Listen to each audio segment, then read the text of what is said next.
This act is called Bharatiya Nyaya Sanhita 2023. It extends to the whole of India, including all states and union territories. Commencement. It came into force on 1 July 2024, as notified by the Government of India. Purpose to replace the Indian Penal Code. Create a uniform, modern criminal law for the entire country. Marks the beginning of India's new criminal justice era. One nation, one law. అలాగే మనం తెలుగులో కూడా తెలుసుకుందాం. న్యాయ సంహిత 2023. ఈ చట్టం భారతదేశం మొత్తం వర్తిస్తుంది. ఇది 2024 జూలై 1 నుంచి అమల్లోకి వచ్చింది. ఇలాంటి వీడియోస్ మీరు చూడాలంటే తప్పకుండా సబ్స్క్రైబ్ చేయండి మరియు లైక్ చేయండి. నమస్కారం.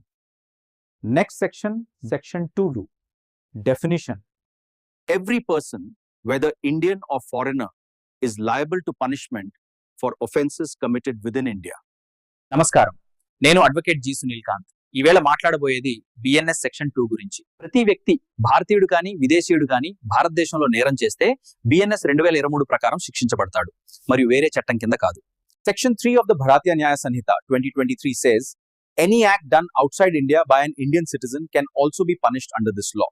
భారతీయ న్యాయ సంహిత 2023లోని సెక్షన్ 3 ప్రకారం భారతీయులు భారతదేశం వెలుపల చేసిన Section 4 of the Bharatiya Nyaya Sanhita 2023 explains when several acts together form one offence, each person involved is responsible for the whole crime.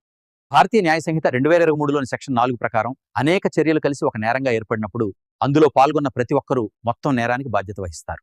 Nothing in this law affects any special or local law in force in India. If a special law already exists for a matter, that law will continue to apply.